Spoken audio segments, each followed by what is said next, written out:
جس میں خط لکھا کہ جی ہمارے انٹرفیئرنس ہو رہی ہے، اور اس انٹرفیئرنس کے بعد بابر اسٹار کے خلاف ٹرولنگ ہوئی ہے اور جس طرح موسیقانی صاحب کے خلاف، اب انہوں نے خود اپنے چیف جسٹس کو احمد فروخ صاحب کو لیٹر لکھا کہ یہ ججز کی نہ صرف تعین ہو رہی ہے بلکہ ان کی فیملی کے جو پارٹیکولر ہے وہ کیسے باہر آ رہے ہیں. اس وقت کی جو چیف جسٹس تھے بندیال صاحب، عمر عطا بندیال صاحب، ان کے بینچ نے ان کو اسٹے کر دیا تھا. اس کے بعد جو گورنمنٹ تھی وہ اپیل میں گئی تھی.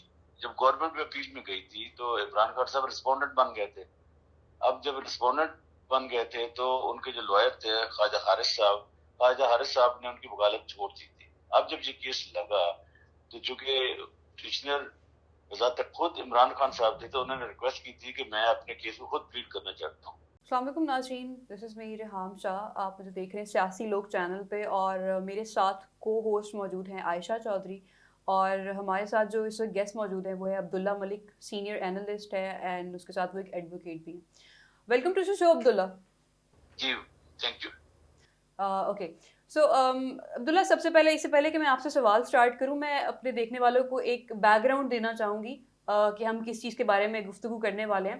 ہم دیکھتے ہیں کہ جو نیب کی ایک نیب کے لیے ایک پٹیشن دائر کی ہوتی ہے عمران خان صاحب نے، اس کے اوپر ایک کیس چلتا ہے، اس کے اندر عمران خان کے لیے اجازت ملتی ہے کہ وہ اسکریننگ میں آئیں گے اور وہ اپنا جو ہے وہ اپنے دلائل پیش کریں گے. ساری عوام ویٹ کر رہی تھی کہ ہم لوگ لائیو شاید دیکھ پائیں گے ان کو، اور بہت زیادہ ایکسائٹیڈ تھی. ایسے میں ان کو کچھ بولنے تو دی، اپنے دلیل پیش نہیں کرنے دی گئی. 2 گھنٹے بٹھائے رکھا ان کو، اور ایسے میں ایک پکچر وائرل ہو جاتی ہے، اور وہ اتنی وائرل ہو جاتی ہے کہ اس کے دوران میں جو ہے وہ کورٹ یہ جو ہے وہ احکام جاری کرتی ہے کہ اس کی تصدیق کی جائے، اس کے اوپر ایک کمیٹی بٹھائی گئی. تو عبداللہ، کیونکہ آپ ایک ایڈوکیٹ بھی ہیں تو میں آپ سے یہ سوال کرنا چاہوں گی، کیا یہ اتنا اہم کام تھا؟ کیا ہمارے پاس باقی اور کوئی مسائل نہیں ہے کہ یہ اتنا اہم تھا کہ اس کو سب سے پہلے جو ہے ہمیں یہ دیکھنا ہے کہ پکچر کس نے وائرل کی ہے، اور یہ اتنا امپورٹنٹ کیوں تھا؟ دیکھیں، پہلی بات تو یہ ہے کہ یہ وہ کیس ہے جب PDM-1 کی حکومت نے نیب کا جو آرڈیننس ہے اس میں ترامیم کی تھی 99 کے میں، اور اس ترامیم کو عمران خان صاحب نے چیلنج کیا تھا. اس وقت کی جو چیف جسٹس بندیال صاحب، عمر عطا بندیال صاحب، ان کے بینچ نے ان کو اسٹے کر دیا تھا.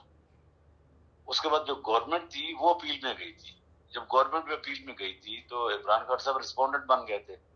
اب جب رسپونڈنٹ بن گئے تھے تو ان کے جو لوئر تھے خواجہ حارث صاحب نے ان کی وکالت چھوڑ دی تھی. اب جب یہ کیس لگا تو چونکہ پٹیشنر بذات خود عمران خان صاحب تھے تو انہوں نے ریکویسٹ کی تھی کہ میں اپنے کیس کو خود پلیڈ کرنا چاہتا ہوں. اب چونکہ جو بینچ بیٹھا تھا جناب جسٹس قاضی پاجیسر صاحب کا، اس بینچ میں جب یہ کیس ہیئر ہو رہا تھا تو اطہر بندیال صاحب نے کہا تھا کہ جب پٹیشنر خود اس کیس کو ہینڈل کرنا چاہتا ہے تو کیوں نہ اس کو اجازت دی جائے. تو بینچ نے یہ اجازت دے دی کہ عمران خان صاحب اپنے کیس کو خود پلیڈ کر سکتے ہیں. ٹھیک ہے، سن رہی ہیں؟ بالکل. اب جب پلیڈ کر سکتے ہیں تو ظاہر ہے کورٹ نے یہ بھی احکامات دیے اٹارنی جنرل پاکستان کو کہ آپ یہ ارینجمنٹ کریں کہ عمران خان صاحب ویڈیو لنک کے ذریعے جیل سے اپنے کیس کو پلیڈ کریں، اور یہ آرڈر ریٹن میں بھی آ گیا. اب جب جس دن کیس ہیئر ہونا تھا اس دن عمران خان صاحب ظاہر ہے لائیو میں تو نہیں آ رہے تھے، لیکن کورٹ میں جو کیمرے لگے ہوئے تھے کورٹ کے، ان میں عمران خان سے تصویر آ رہی تھی. اب جب 2 لوئر نے کہا کہ جناب آپ نے تو یہ حکم دیا تھا کہ یہ کیس لائیو ہوگا، اور جو بھی 184(3) میں کیس سپریم کورٹ کی بینچ 1 میں لگتا ہے تو سارے کا سارا لائیو دکھایا جاتا ہے. تو ظاہر جب لائیو دکھایا جاتا ہے تو لوگوں نے کہا کہ عمران خان صاحب کو بھی لائیو دکھایا جائے، قوم دیکھنا چاہتی ہے. وہ پٹیشنر ہیں، ایز اے پٹیشنر آ رہے تھے، ان کو کورٹ نے ہی پرمیشن دی تھی.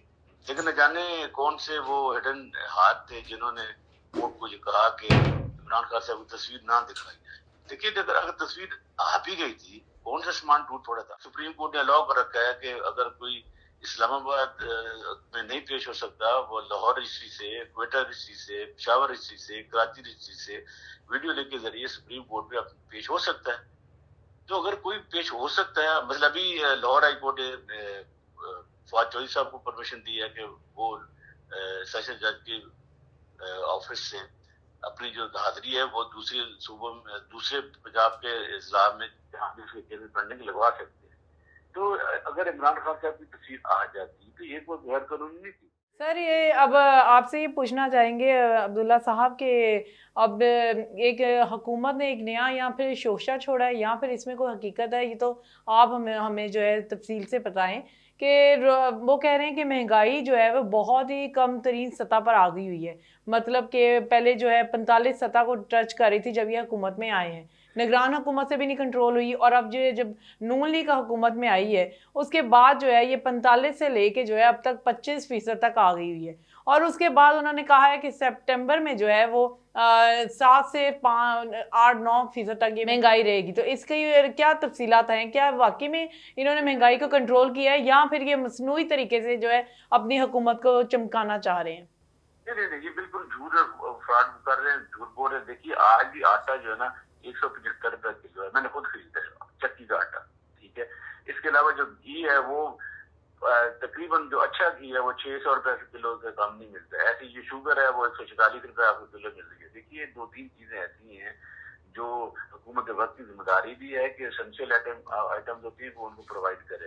دوسری بات یہ ہے کہ مارچ اپریل میں گندم آ جاتی ہے. جب گندم آتی ہے تو یقیناً جو گندم کے ریٹ آٹے کے کم ہو جاتے ہیں، لیکن ہمارے یہاں ابھی بھی 175 روپے کا آٹا مل رہا ہے. اب دوسری بات یہ ہے کہ جو باہر کا ٹماٹر آپ کو یاد ہوگا کہ جو جنوری فروری دسمبر میں یہ 200-250 کلو تک چلا جاتا ہے. آج چونکہ پنجاب سے یہ ٹماٹر کی فصل آ گئی ہے تو پنجاب کی فصل آنے سے ٹماٹر کے ریٹ کم ہو جاتے ہیں. ایسے جو پیاز ہے، پیاز باہر سے جب آتا ہے تو اس کے ریٹ بڑھ جاتے ہیں، 300 کلو تک گیا. اب چونکہ پیاز وافر مقدار میں پنجاب سے آ گیا گرو کر کے تو اس کا ریٹ کم ہو گیا. یہ حکومت کی وجہ سے نہیں ہوا ہے، یہ آپ کی پروڈکشن آ گئی ہے، آپ کی جو اجناس ہے وہ مارکیٹ میں آ گئی ہے. تو اس میں حکومت کو کوئی لینا دینا نہیں ہے. ابھی بھی آپ چلے جائیں جو منڈی کا ریٹ ہے تو وہ 50 روپے کلو ٹماٹر ہیں، تو آپ کو جو ہمارے بڑے بڑے اسٹور ہیں الفت وغیرہ وہ آپ کو 150 روپے کلو، اور وہاں پہ تو حکومت کے میں نے تو خود کمپلینٹ کروائی ہیں. جناب آپ یہ دیکھیں کہ ڈیفینس میں اتنے کا ہے اور شادمان میں اتنے کا ہے، اور اگر آپ دوسرے ایریا میں دوسری شہر میں چلے جائیں تو وہ یہ ریٹ ہے. تو کوئی ہر دکان کے ہر ایریا کے اپنے اپنے ریٹ ہیں. حکومت یہ چیزیں کنٹرول کرنے میں ناکام رہی ہے. بالکل عبداللہ، گراؤنڈ ریالٹیز تو بالکل ڈفرینٹ ہے، ان نمبرز کے اکارڈنگ تو بالکل بھی نہیں ہے، اس سے تو اگری کرتے ہیں ہم لوگ. میں آپ سے ایک اور میں پوچھنا چاہوں گی آپ سے، عدالت سے ریلیٹڈ ہی یہ سوال ہے کہ فیصل واڈوا کی ہم ایک پریس کانفرنس دیکھتے ہیں جس میں وہ عدالت کو لے کے شدید جو ہے وہ ان کے عدالت کے اگینسٹ بیسکلی جو ہے وہ اپنا نیریٹو بنانے کی کوشش بھی کر رہے ہیں، عوامی طور پہ بھی پھیلانے کی کوشش کر رہے ہیں، وہ کہیں نہ کہیں تھریٹ کر رہے ہیں آئی وڈ سے. اس کے اوپر آپ کی کیا رائے ہے؟ عدالت نے آبویسلی شو کاز نوٹس بھی ان کو جاری کر دیا، بٹ اسٹل ان کی جو ان کا بیہیویئر ہے، ان کا اسٹینڈ جو ہے وہ وہی کا وہی ہے، مطلب دیر از نو سچ چینج ان ہز بیہیویئر. تو دیکھیں یہ پرنسپل ہے، سرٹن پرنسپل ہے کہ کوئی بھی ایسا مقدمہ جو عدالت میں زیر سماعت ہو اس پہ بحث نہیں ہو سکتی، وہ کنٹمپٹ آف کورٹ کے ضمن میں آتا ہے. ہاں اگر کسی ایسے ایشو پہ جو ججمنٹ آ گئی ہو اس ججمنٹ کے پازیٹیو نیگیٹو پہ آپ ڈیبیٹ کر سکتے ہیں، لیکن جج کی کنڈکٹ پہ نہیں کر سکتے. پھر آئین کا یہ آرٹیکل 66 ہے، ہمارے دستور میں لکھا ہے کہ کوئی بھی شخص، کوئی بھی پارلیمنٹیرین، ایون وہ پارلیمنٹ کے فلور پر بھی ججز کے خلاف بات نہیں کر سکتا. مطلب ماضی میں ایسا ہوا ہے، نہال ہاشمی، طلال چودھری، دانیہ العزیز ان کو 5 سال کے لیے نہل کر دیا گیا تھا. آپ کو یاد ہوگا نا نہال ہاشمی نے کیا کیا تھا، آپ کے بچے بھی ہیں، ہم یہ کریں گے وہ کریں گے. جب آپ کسی کو تھریٹ کرتے ہیں تو جو آئین کا آرٹیکل 204 ہے وہ حرکت میں آ جاتا ہے. ایسے ہی دیکھیے نا، آپ ججز نے خط لکھا کہ جی ہمارے انٹرفیئرنس ہو رہی ہے، اور اس انٹرفیئرنس کے بعد بابر اسٹار کے خلاف ٹرولنگ ہوئی ہے اور جس طرح مسلطانی صاحب کے خلاف اب انہوں نے خود اپنے جج چیف جسٹس کو احمد فروخ صاحب کو لیٹر لکھا کہ یہ ججز کی نہ صرف تعین ہو رہی ہے بلکہ ان کی فیملی کے جو پارٹیکولر ہیں وہ کیسے باہر آ رہے ہیں. لہٰذا جب انہوں نے نوٹس لیے، جس طرح مثلاً شاکر شاہ صاحب کے بیٹے والا تھا، مشرف بی بی والا تھا، ویڈیو لیکس پہ یہ چیزیں آئیں تو کورٹ نے نوٹس کیا، بلکہ اس میں 5 لاکھ ان افسران کو جنہوں نے یہ کہا تھا کہ آپ باعث آپ نہ سنیں. حالانکہ کبھی بھی کوئی بھی ایسا شخص جو حکومت کا نمائندہ وہ یہ نہیں کسی جج کو کہہ سکتا، ملازم شخص نہیں کہہ سکتے، سیکٹری دونوں یہ آپ جی سر. اس پر کورٹ نے 5 لاکھ جرمانہ کیا. پھر اس میں کیا ہوا، جب کورٹ نے کہا کہ نہیں ایجنسیوں کو بلایا جائے، انہوں نے پھر ایک اور لیٹر لکھا اس پر جو جس طرح درمیان صاحب نے کہا جب پراکسیز ہیں ان کو کہیں ان لوگوں کو سامنے ہے. دیکھیے اسی دن 2 وفاقی وزراء پریس کانفرنس کرتے ہیں، تارڑ اور یہ کنٹمپٹ آف کورٹ ہے. پھر یہ پروفیسر فیصل وڈا کرتے ہیں, پھر مصطفیٰ کمال کرتے ہیں, پھر کراچی سے شرجیل میمن کرتے ہیں, پھر سراج چودھری کرتے ہیں. تو دیکھنا یہ ججنگ بھی جو ہے نا وہ اسی معاشرے کا حصہ ہیں, وکیلوں میں سے جاتے ہیں, انہیں پتہ جی ہے سر, ٹھیک, بالکل صحیح فرمایا سر آپ نے. جی سر. عبداللہ صاحب, میں یہ پوچھنا چاہوں گی کہ اگلے ماہ جو ہے انڈیا میں جو ہے وہ عام انتخابات ہیں, تو اس میں آپ کیا مودی صاحب کو دوبارہ سے جیتتے ہوئے محسوس کر رہے ہیں, اور اگر وہ جیت گئے تو اس کے بعد جو ہے ہمارے ملک پر کیا اس کا اثر پڑے گا؟ اور دوسری بات یہ, جس طرح روس میں جو ہے وہ حاوی ہوتا جا رہا ہے یوکرین میں, تو کیا اب انہوں نے عنقریب کہہ دیا ہے کہ روسی صدر نے کہ ہم جیت چکے ہیں اور عنقریب جو ہے اعلان ہوگا, تو کیا ان تمام صورتحال کی جو ہے پاکستان میں کیا پوزیشن آپ دیکھ رہے ہیں, یا پاکستان کی پوری دنیا میں آپ کیا سمجھتے ہیں کہ اس میں کوئی خاص اہمیت ہوگی کہ نہیں؟ دیکھیں, پہلی بات تو یہ ہے کہ جو لیٹسٹ سچویشن چل رہی ہے, جو اسرائیل غزہ میں جو کچھ کر رہا ہے, اس کے اثرات پوری دنیا میں پڑے ہیں. جی. جہاں جہاں بھی الیکشن ہو رہے ہیں وہاں پر جو ایسی فورسز جنہوں نے اسرائیل کی کنڈیم نہیں کیا یا اس کی فیور کیا ہے, ان کے لائے ہارے ہیں. مثلا آپ نے دیکھا ہوگا کہ ابھی جو انگلینڈ میں الیکشن ہوئے ہیں وہاں پر جو کنزرویٹو پارٹی وہ تیسرے نمبر پہ آئی ہے. اسی طرح جو اگر امریکہ میں آپ دیکھیں تو ٹرمپ ہیں, وہ آپ کو اس کے جو بھی پولز ہیں اس میں آگے جاتے ہوئے نظر آتے ہیں.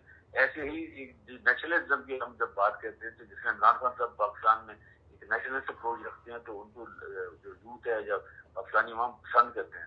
ایسی جو سچویشن ہمارے پڑوسی ملک میں ہے, جو تیسری دفعہ پرائم منسٹر ہونے جا رہے ہیں نریندر مودی صاحب, انہوں نے بھی دیکھنا شائننگ انڈیا کا جو پہلے نعرہ لگا تھا اسی کو آگے بڑھایا ہے. اور وہ جب نیشنلزم کی بات کرتے ہیں تو ہندواتہ کی بات کرتے ہیں تو انڈین کی جتنی ظاہر ہے اتنی بڑی پاپولیشن ہے, 20-25 کروڑ کی آبادی کا ملک ہے, تو وہ ہمیں ہمارے جو انالیسز ہے وہ تو یہی کہہ رہے ہیں کہ نریندر مودی تیسری دفعہ انڈیا کے پرائم منسٹر منتخب ہو جائیں. جہاں تک کنسرن ہے یوکرائن کا, لیکن وہاں کی سچویشن انٹائرلی ڈفرینٹ وہاں ہے. اب امریکہ کے جو اثرات ہے وہاں پہ کم, اور رشیا ہے ہمیں آگے بڑھتے ہوئے نظر آ رہا ہے, اور اس نے تھریٹ بھی کر رکھا ہے کہ اگر یوکرائن کو آپ اسلحہ دیں گے تو ہم اس کا ریئیکشن بھی دیں گے.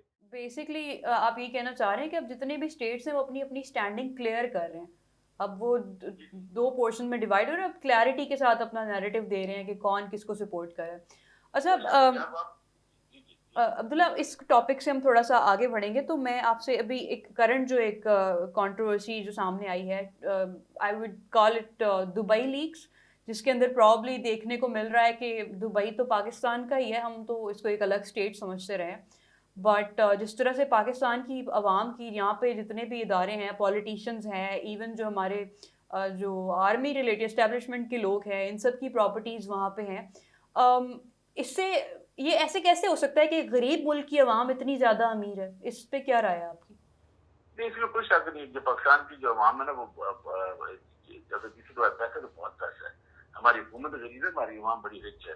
دیکھیے ابھی تو جو دبئی لیکس آئی ہیں, جیسے آپ پاناما لیکس آئی تھی, ایسے ہی جو دبئی لیکس ہیں اس میں ابھی تو وہ لوگ کے نام کچھ کے چھپا دیے گئے ہیں, کچھ کے نظام پہ ہیں, اور خاصوں کو اس لیے دیے ہیں کہ بہت سارے کمپنیاں بنا رہی ہیں. اب کمپنیوں کو ڈھونڈنا بڑا مشکل ہوتا ہے, لیکن ڈیفینیٹلی جس نے یہ سرچ کی ہے وہ اگلی جو قسط لائے گا تو وہ لائے گا جن لوگوں نے وہاں کمپنی, مثلاً آپ نے دیکھا ہوگا کہ ہمیں بھی پتا ہے, آپ کو بھی پتا ہے, جو صاحب ڈار صاحب ہیں کہ بچوں کے وہاں پلازے ہیں, وہاں پہ پوری گاڑیاں بڑی زندگی کی, تو وہ ان کا نام نہیں آیا. ایسی ہی بہت سارے جنرل ہیں, بہت سارے ہمارے ججز ہیں, ہم ذاتی طور پہ جانتے ہیں ان کی پراپرٹی. ایک بات تو یہ دیکھیں نا, جہاں پر جو حالات ہیں وہ اتنے فیزیبل نہیں ہیں.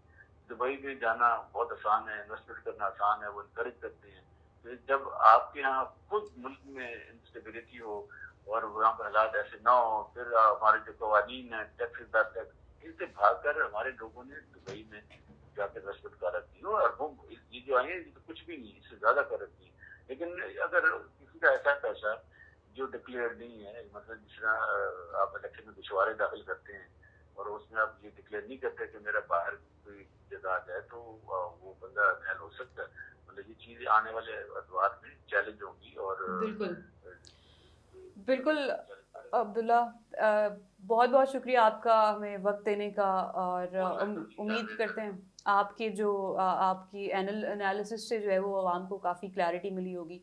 اسی کے ساتھ ہم اپنے پروگرام کا اختتام کرتے ہیں. Ayesha, thank you so much for joining us, and Abdullah, thank you so much for giving us your time, and thank you so much viewers for watching us. We'll see you in the next show. Allah Hafiz.